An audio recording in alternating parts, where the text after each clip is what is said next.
wishes. You lost control. Haven't you been teaching me to kill? I've been teaching you to survive. We are gods, boy. And that makes us a target. From now until the end of days, you are marked. So I teach you to kill, yes, but in defense of yourself. Never as an indulgence. Nobody cared about him anyways. What's the difference? There are consequences to killing a god! Why? How do you know? How do you know? Watch your tone, boy.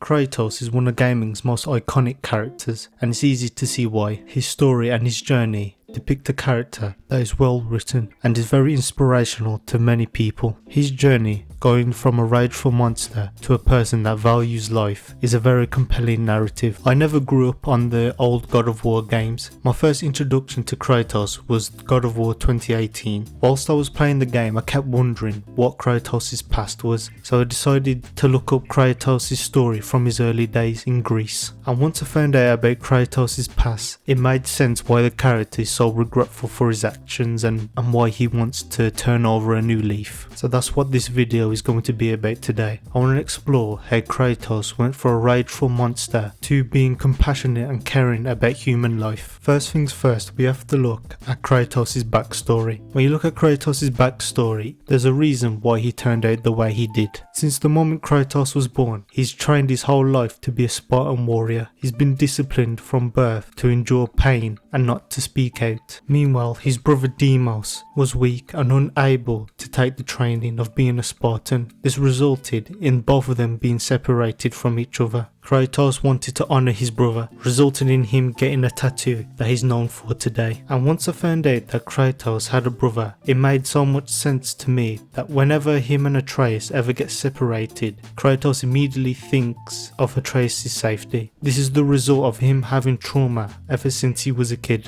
Ever since then, Kratos would grow up, proving his worth as being a dedicated Spartan soldier, climbing the ranks and becoming a Spartan general. Around about this time, Kratos would be married to a woman named Lysandra, and they would have a daughter named Calliope. Lysandra would often say to Kratos that there's no need for war, that he could step down as the general and spend time with his family. But Kratos, being selfish, he never considered their needs and what they wanted until it was too late. Now, in my mind, I thought, could we really blame Kratos for this? Because since he was a kid, he's been raised to think that his life's mission should be dedicated to Sparta and for the Spartan Empire. However, this is not me saying what he did was right. I'm just saying that there's more nuance to this scenario. One day, Kratos gets overwhelmed in battle by the barbarians. Kratos is near death and he calls to Ares, the god of war of Greece, to save him, and his life will be his. Ares sees this as an opportunity to make Kratos into the greatest warrior ever, so he makes him a slave and he makes Kratos do his bidding. Him and his Spartan army would go around killing innocent people in the name of Ares, and plunders and kills everyone, only to realise that his wife and child were amongst the victims. This mistake would haunt Kratos for the rest of his existence. It defined his character from now on. He used the Blades of Chaos to murder his wife and child. Speaking of the Blades of Chaos, I think they're one of my favourite video game weapons of all time. But anyway, overcome with grief and immense regret, Kratos is then cursed to wear the ashes of his dead family on his skin forever, leading to the iconic look we all love. Kratos would then serve the gods for 10 years, hoping that they would relieve him of these nightmares. One day, Athena tells Kratos that if he manages to kill Ares, the gods will relieve him of his nightmares. He then would search for Pandora's box, allowing him the ability to kill a god.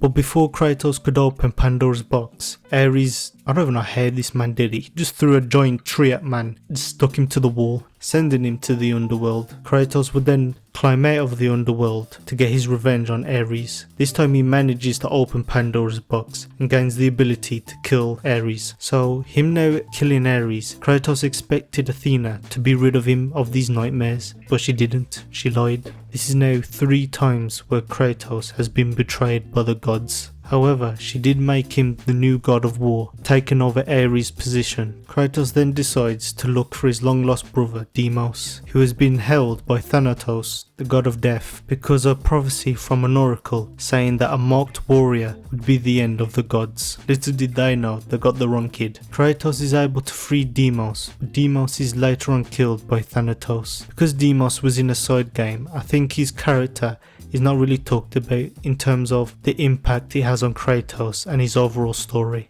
Because put yourself in Kratos' shoes, he's just found his lost long brother that he thought was dead, only then to be killed by another god. This was the only family he had left, and him being killed probably only added more trauma for Kratos. But now that Kratos is the god of war, he starts conquering nearby cities, ruling with an iron fist. This alerts the Greek gods, leading them to take action.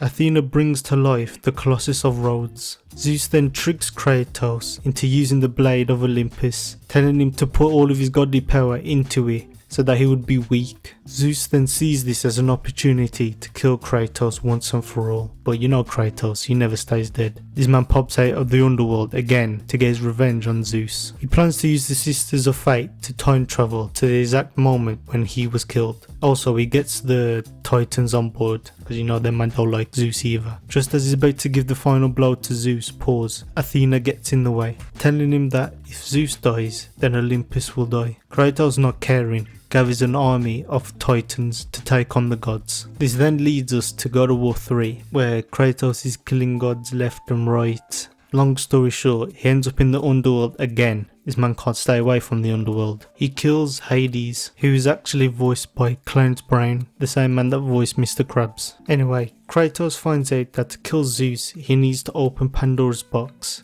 And to get into Pandora's box, you need Pandora to extinguish the flame. And after Kratos kills more gods, he ends up fighting Zeus. He uses the power of hope to defeat Zeus, but he leaves the world in a messed up state.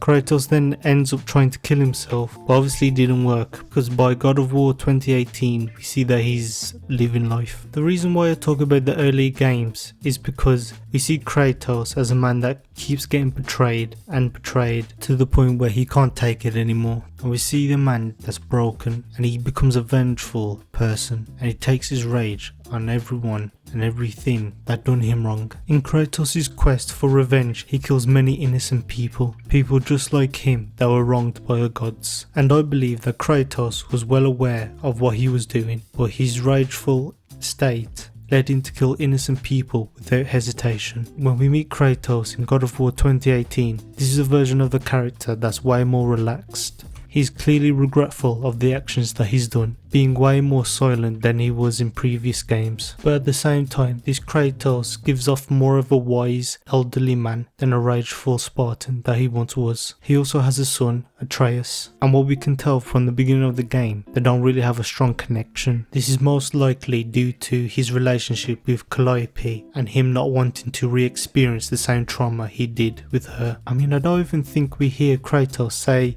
Atreus' name for a good half an hour into the game. He just calls him boy, and I think that's to be expected. Remember, when Calliope died, she was only 8 years old, meaning that Kratos never really had parenting experience for a long amount of time. I think a scene that highlights Atreus' and Kratos' bond is when they're going to get the light of Elfheim. Kratos gets stuck in the light, seeing memories of Freya and Atreus. Atreus pulls Kratos out because he's been in there for how many hours or days, leaving Atreus alone to fight off dark elves. It's clear that in the beginning of the game, Atreus has abandonment issues, saying things like he's never there, he never wants me. I think Kratos being gone for that long triggered his anxiety. We will later on see Kratos and Atreus heading back to Midgard. The two end up talking about Faye. She was not there. Not like you would even care if she was. Mind your tongue, boy! Until our journey is over, one of us must remain focused. Do not mistake my silence for lack of grief. Mourn how you wish. Leave me to my own.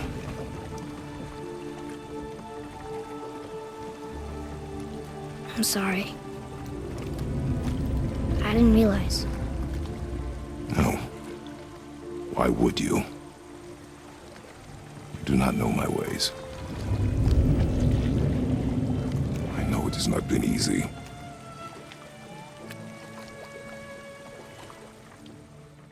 I think this scene does two things. Number one is that it establishes the relationship even further. The fact that they've never spent this amount of significant time together shows a lot. And two, it shows that Kratos and Atreus have different forms of grieving. A big theme in God of War 2018 is control. Throughout the game, Kratos is always telling Atreus that he must control his anger. And the reason for this is because he doesn't want Atreus to end up like him. In the early God of War games, we can see that Kratos has a lack of control over his emotions.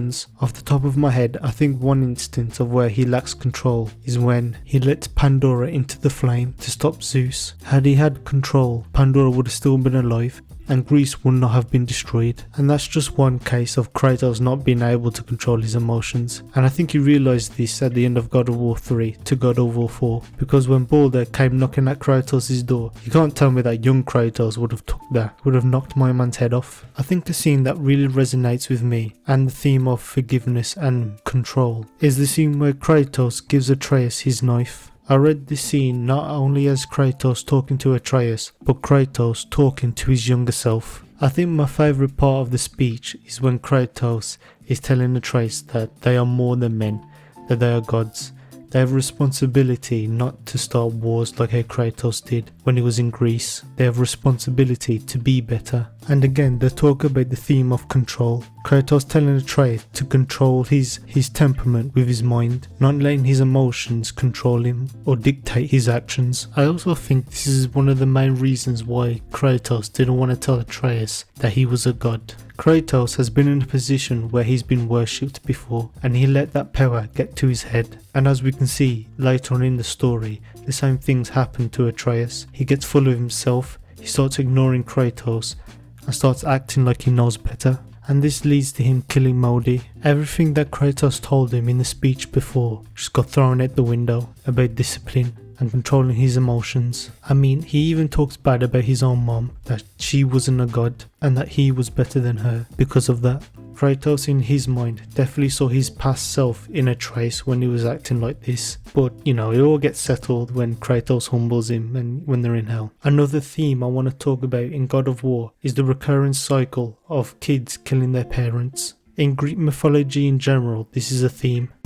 I mean, Zeus tried to kill Kratos, Kratos tried to kill Zeus, and Baldur tried to kill his mother. There are more examples, but I think all of these highlight the theme very well. This theme raises the question on whether Atreus will follow in his father's footsteps and continue in this cycle. That's why Kratos in some way can relate to Baldur. Kratos has been in his shoes before and he knows that there's no peace at the end of the road. But Baldur not listening to Kratos had to end the cycle here, which is a reference to what Zeus said. But the way Kratos uses it, he's using it in a way to say the cycle must stop, of kids killing their parents. And we get another speech from Kratos telling Atreus his past, saying that he's from Sparta and that he made a deal with Ares, costing him his soul. But what makes this moment so good is that Kratos assures Atreus that he will not become him. And a nice moment to end on is when they're both carrying Faye's ashes to the top of the mountain. Kratos finally trusts Atreus to carry her and to spread her ashes with him. I think one of the main reasons why people love Kratos so much is because he shows that a person can change and that there's always hope, something he got from Pandora. There's more things about God of War I could talk about, so if you're interested, please like, subscribe, and I hope you have a good day.